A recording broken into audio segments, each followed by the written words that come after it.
नमस्कार। आज हम बात कर रहे हैं डेवलपमेंट में एआई के लिए सही प्रॉम्प्ट मतलब निर्देश कैसे लिखें। हाँ, और ये उन लोगों के लिए खास है जो आजकल चैट जीपीटी या गिटहब कोपायलट जैसे कोड असिस्टेंट यूज कर रहे हैं। बिल्कुल, हमारे पास इस पर कुछ लेख और नोट्स भी हैं। देखते हैं कि ये प्रॉम्प्ट लिखना ये सिर्फ एक हुनर है या फिर एक कला भी। हाँ, ये दोनों ही है। और ये समझना जरूरी है कि अच्छे प्रॉम्प्ट से ही एआई से सही मतलब काम के नतीजे मिलते हैं। अच्छा। तो चलिए देखते हैं इन स्रोतों में क्या है। सबसे पहले ये प्रॉम्प्ट होता क्या है डेवलपमेंट के लिहाज से। आसान भाषा में कहें तो प्रॉम्प्ट वो इनपुट है, वो सवाल या निर्देश है जो हम एआई को देते हैं। जैसे कोड लिखवाना हो। हाँ, या कोड को बेहतर करना हो, ऑप्टिमाइज करना हो, या डॉक्यूमेंटेशन लिखवाना हो, या फिर कोड में गलतियां, बग्स ढूंढने हो। ओके। और यहीं पर मतलब ये बात दिलचस्प हो जाती है कि एक अच्छा प्रॉम्प्ट आखिर क्यों इतना जरूरी है। क्यों? क्या होता है अगर प्रॉम्प्ट अच्छा न हो? देखिए, अगर प्रॉम्प्ट सही है, एकदम क्लियर है, तो आपको सटीक कोड मिलेगा, काम का कोड।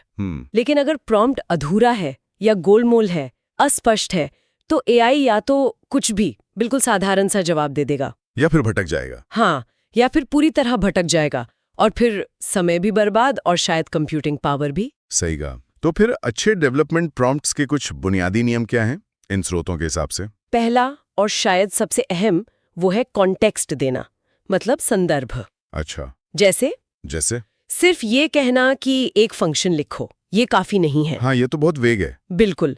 बेहतर ये होगा कि आप बताएं एक जावास्क्रिप्ट फंक्शन लिखो जो ऑब्जेक्ट्स की एक एरे लेता है और उसे कीमत यानी प्राइस के हिसाब से बढ़ते क्रम में सॉर्ट करता है। हाँ, इसमें कितना फर्क है? एकदम क्लियर। बिल्कुल। दूसरा, भाषा साफ बतानी होगी। आपको कोड पाइथन में चाहिए, जावा में या रिएक्ट कंपोनेंट चाहिए, ये बताना पड़ेगा। ओके। तीसरा है डिटेल्स, बारीकियां। इनपुट का फॉर्मेट क्या होगा, आउटपुट कैसा दिखना चाहिए। अच्छा। कोई खास शर्तें हैं, कंस्ट्रेंट्स या फिर कोई एज केसेस हैं जिन पर ध्यान देना है, ये सब बताना जरूरी है। यानी जितना स्पेसिफिक उतना अच्छा। एग्जैक्टली। और चौथा, अगर मुमकिन हो तो उदाहरण देना। उदाहरण कैसे? सैंपल इनपुट और उससे आप क्या आउटपुट उम्मीद कर रहे हैं, ये प्रॉम्प्ट में डालने से एआई को बहुत मदद मिलती है। वो पैटर्न समझ जाता है। अच्छा, और पांचवा, अगर कोई लंबी प्रक्रिया है, कोई कॉम्प्लेक्स काम है, तो उसे स्टेप बाय स्टेप बताएं। मतलब जैसे पहले बताओ कि लॉजिक क्या होना चाहिए, फिर कोड लिखो और फिर उसके लिए टेस्ट केस भी बनाओ। ऐसे तोड़ कर देना। वाह, तो ये सिर्फ कमांड देना नहीं हुआ, ये तो एक तरह से एआई को सिखाना हुआ कि हमें चाहिए क्या, है ना? एकदम सही कहा आपने, बिल्कुल।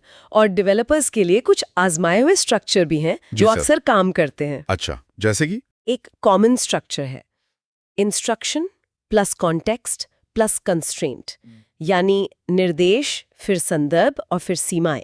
कोई उदाहरण इसका? हाँ, जैसे एक रिएक्ट कंपोनेंट बनाओ जो एपीआई से मिले यूजर्स की लिस्ट दिखाए। कॉन्टेक्स्ट ये है कि डेटा लाने के लिए एक्सियोस लाइब्रेरी इस्तेमाल करो, और सीमा ये है कि डेटा लोड होने तक एक लोडिंग स्पिनर दिखाना है। इसमें सब कुछ आ गया, निर्देश, संदर्भ और शर्त भी। हाँ। दूसरा एक और दिलचस्प तरीका है role based prompting. Role based मतलब एआई को कोई भूमिका देना? हाँ, बिल्कुल। जैसे आप कह सकते हैं, मान लो तुम एक बहुत अनुभवी जावा डेवलपर हो, अब एग्जीक्यूटर सर्विस का इस्तेमाल करके फाइल प्रोसेसिंग के लिए एक ऑप्टिमाइज्ड मल्टी थ्रेडेड कोड लिखो। अरे वाह, तो क्या एआई उस रोल को सीरियसली लेता है? मतलब आउटपुट बदल जाता है? हाँ, कुछ हद तक। एआई उस भूमिका से जुड़े जो ज्ञान के पैटर्न्स हैं, जो स्टाइल है, उसे अपनाने की कोशिश करता है, तो आउटपुट ज्यादा प्रोफेशनल या उस रोल के हिसाब से हो सकता है। ये तो कमाल है। अच्छा, और कोई तरीका? 1 3 4 5।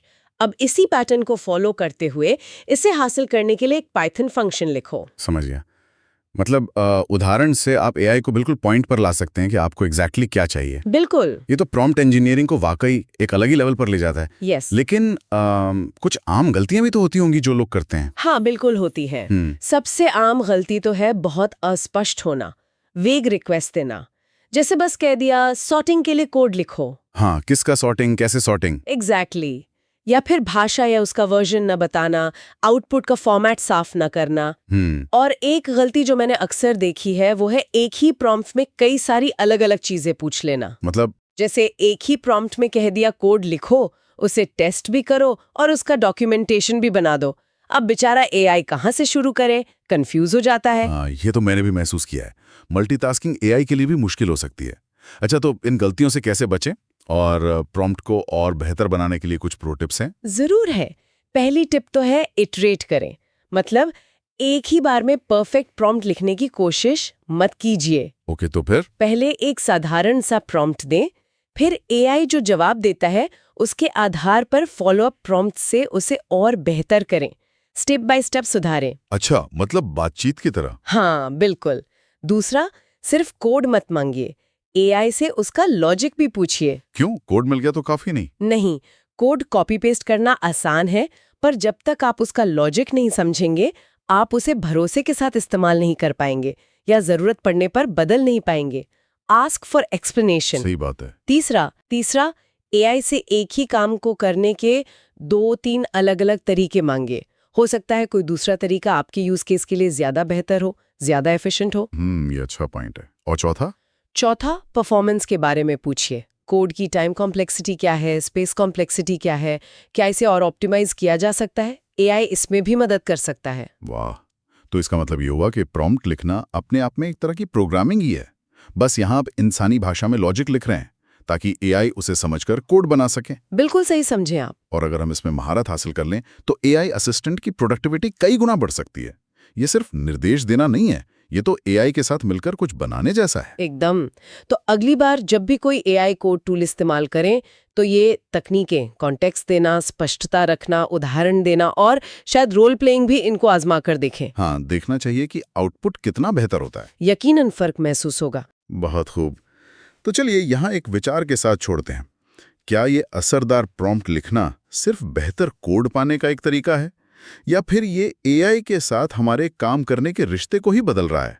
क्या हम अब सिर्फ एक साधारण उपयोगकर्ता नहीं रहे, बल्कि एआई के एक रणनीतिक सहयोगी, एक स्ट्रेटेजिक पार्टनर बन रहे हैं जो उसकी अपार क्षमताओं को सही दिशा दे सकता है? इस पर सोचिएगा जरूर।